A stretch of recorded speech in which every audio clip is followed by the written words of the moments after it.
11 years is a hell of a long time to remember a missing person case, Largo said. How many of those do we get in an average month? Several, Chee said, but most of them don't stay missing long. Largo nodded. So who's the man? Harold Breedlove was the missing man. He used to own the Lazy Bee Ranch south of Mancus, or his family owned it. Fella named Eldon DeMott owns it now, Finch said.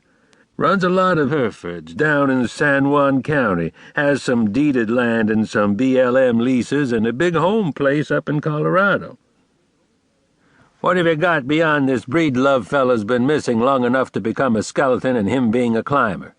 Largo asked. Chee explained what Leaphorn had told him. Just that? Largo asked, and thought a moment. Well, it could be right. It sounds like it is, and Joe Leaphorn never was much for being wrong. Did Joe have any notion why this guy left his wife at the canyon? Or why he'd be climbing Shiprock all by himself? He didn't say, but I think he figures maybe Breedlove wasn't alone up there. And maybe the widow knew more than she was telling him at the time. And what's that about Amos Nez getting shot last week down at Canyon de Chelly? You lost me on that connection. It was sort of thin, Chee said.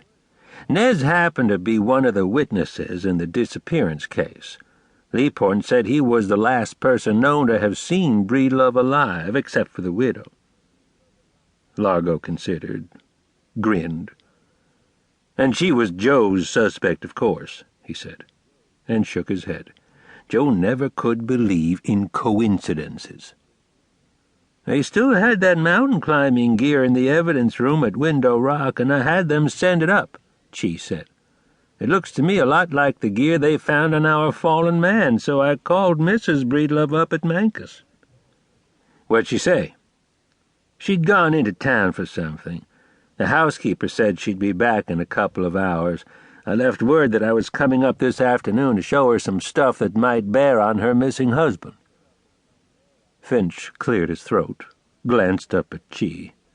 While you're there, why not just keep your eyes open? Tell them you've heard good things about the way they run their place. Look around, you know? Finch looked at Chee to be about 50. He had a hollowed scar high on his right cheek, resulting, Chee guessed, from some sort of surgery. Small, bright blue eyes, and a complexion burned and cracked by the Four Corners weather. He was waiting now for Chee's response to this suggestion. You think DeMott's sort of augmenting his herd with some strangers? Chee asked. Well, not exactly, Finch said and shrugged. But who knows? People losing their cattle. Maybe the coyotes are getting them. Maybe DeMott's got 15 or 20 head he's shipping off to the feedlot, and he thinks it would be nice to round it off at 20 or 25. No harm in looking. See what you can see. I'll do that, Chee said. But were you telling me you don't have anything specific against DeMott? Finch was studying Chee, looking quizzical. He's trying to decide, Chee thought, how stupid I am. Nothing I could take in to a judge and get a search warrant with, but you hear things. With that, Finch broke into a chuckle. Hell, you hear things about everybody. He jerked a thumb at Largo. I've even been told that your captain here has some peculiar-looking brands on some of his stock. That right, Captain?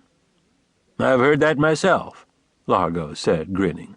We have a barbecue over at the place. All the neighbors want to go out and take a look at the cowhides. Well, it's a lot cheaper than buying beef at the butcher shop. So maybe somebody's eating DeMott's sirloin and the DeMotts are eating theirs. Or mutton, added Largo, who was missing some ewes as well as a calf or two. How about me going along for the ride? Finch said. I mean up to the Lazy Bee. Why not? Chee said. You wouldn't have to introduce me, you know. I'll just sort of get out and stretch my legs, look around a little bit. You never know what you might see.